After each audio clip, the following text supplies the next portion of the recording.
the atomic age was born. There is no denying that since that moment, the shadow of the atom bomb has been across all our lives. All men of goodwill earnestly hope that a realistic control of atomic weapons can and will be achieved. Meanwhile, good sense requires that all of us prepare for any eventuality. But wisdom demands, too, that we take time to understand this force. Because here, in fact, is the answer to a dream as old as man himself. A giant of limitless power at man's command. And where was it science found that giant? In the atom, a particle so infinitely small that it takes over 100 billion atoms to make up the head of a pin. Just as other millions and quadrillions of atoms are the tiny building blocks which make up everything in the world. Ships and shoes and sealing wax and cabbages and kings. Although no one has ever seen an atom, scientists have learned a great deal about how they behave, and there are widely accepted theories as to what they're like. Let's start by meeting a leading authority on the subject, Dr. Atom. Now, observing the professor himself, we can see that his structure resembles, in many ways, something almost as vast as the atom is small, the solar system. And there are certain similarities. Here is the center with electrons in surrounding orbits. But whereas the planet's movement of electrons is slightly different, there are other differences too. Hey, hold it! Thank you. Now, the solar system together is electrical.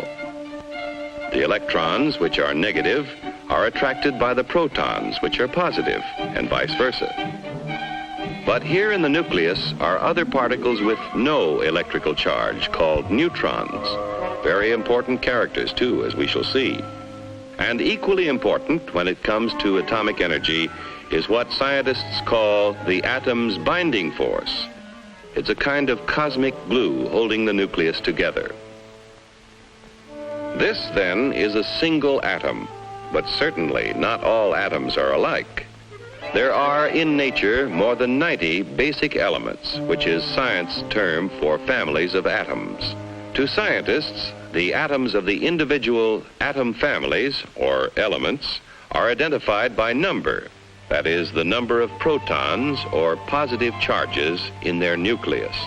And they vary all the way from hydrogen, which has just 1 proton, to oxygen with 8 protons, to gold, he's rich with 79, finally on to the heaviest of all natural elements, uranium with 92 protons. Now, within each element, or family of atoms, there can be different members, each one having the same number of protons, but differing in the number of neutrons. The total of an atom's protons and neutrons is its atomic weight. Thus, in natural uranium, we have U-234, U-235, and U-238. These different members of the same element or atom family, science calls isotopes. Some elements, tin for instance, have a great many isotopes. Others, like aluminum, are lone wolves with just 1. Now, most atoms of most elements are content with their lot in life. We speak of them as being stable, but others are busy day and night, being what science calls radioactive.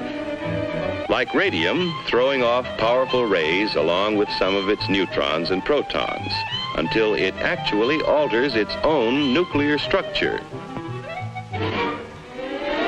and changes to another family, and then to another, until it does become stable at last. This spontaneous changing of elements is called natural transmutation. Its discovery gave men of science an idea.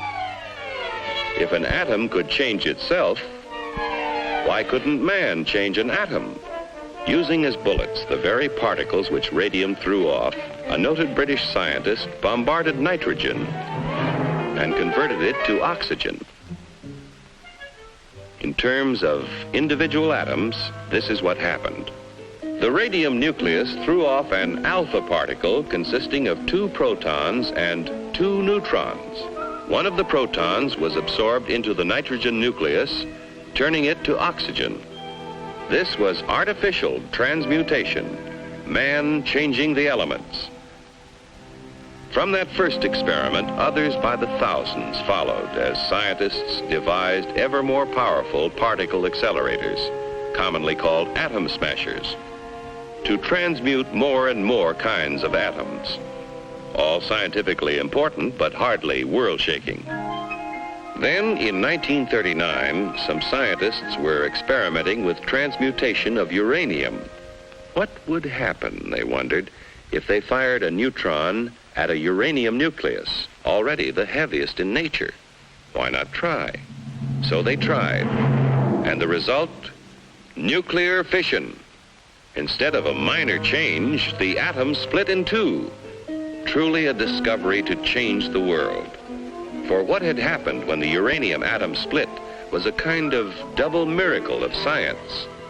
Half of the miracle concerned that binding force we spoke of before, that kind of cosmic glue which holds the atom's nucleus together. We still don't know all about that binding force yet, but we do know it is equivalent to mass. Therefore, we may speak of it as having a kind of weight of its own. Now, the 2 atoms into which a uranium atom splits also have binding force, but for some reason it takes less of that glue to hold them together, and in the process of fission, a tiny fraction is left over. What happens to it? It explodes as energy, proving Einstein's theory that mass and energy are really the same. But we spoke of a double miracle. To understand the second one, let's slow down that fission 1 million or so times. A single particle starts the reaction, splitting the uranium atom. Here now is the release of energy as heat and blast. Here are powerful rays being given off, similar to X-rays. But here are free neutrons driven out with tremendous speed. And provided there is sufficient U-235 present, what science calls a critical mass, those neutrons bombard other uranium atoms, causing them to split and split still others. The result? A chain reaction. Over 1 million billion atoms exploding within 2 seconds. And the force? It would take Yankee Stadium full of dynamite to equal the energy released in the complete fission of an amount of U-235 the size of a baseball. With this discovery, at the time the free world faced a war for survival, it was little wonder the first thought was a weapon. But how to obtain enough material for even a single bomb? Only a small fraction of natural uranium is the U-235 isotope, which will fission in a chain reaction. And to separate enough U-235 quickly enough seemed all but impossible. But the impossible became reality as industry, labor, science, and the military combined their efforts to build Oak Ridge, where enough U-235 was separated to build the first atomic bomb. At Hanford, Washington, another impossible project proved possible when a huge plant was built for the mass production of the artificial element plutonium. This process involves what may be called the furnace of atomic energy, the reactor pile. Here is a structure or pile of graphite blocks. In the reactor are placed rods of natural uranium containing both U-235 and U-238. As U-235 begins to fission, the graphite slows down the free neutrons, and some of them hit other U-235 atoms, keeping the chain reaction going. But others of those slowed down neutrons hit U-238 atoms, and here's what happens. Remember, we said that U-238 wouldn't support a chain reaction. However, it will capture neutrons from U-235 fission and start a process which converts the U-238, first to neptunium, then to plutonium, and plutonium will fission in chain reaction. Thus, the reactor itself is a source of atomic fuel. Besides producing plutonium, the nuclear reactor makes possible two very important peacetime uses of atomic energy. Remember that the chain reaction process in the reactor creates tremendous heat, which scientists have learned how to control. Thus, a reactor may be substituted in many industrial applications where heat is now provided by coal or petroleum. But such uses in the foreseeable future are limited. For one thing, a reactor pile must be shielded to protect the workers around it from dangerous radiation, and this shielding adds tremendous weight. However, an atomic energy power plant has already proved feasible.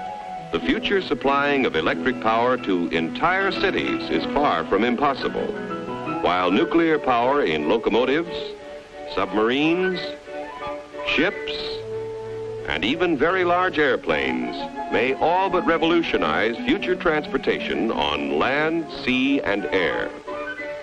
But perhaps the most valuable byproduct of the nation's reactor piles is radioactive isotopes. Research has revealed that many elements not naturally radioactive became so when placed in a nuclear reactor. And these isotopes, working as tracers with such measuring devices as a Geiger counter, became invisible detectives, aiding the cause of science in many different fields.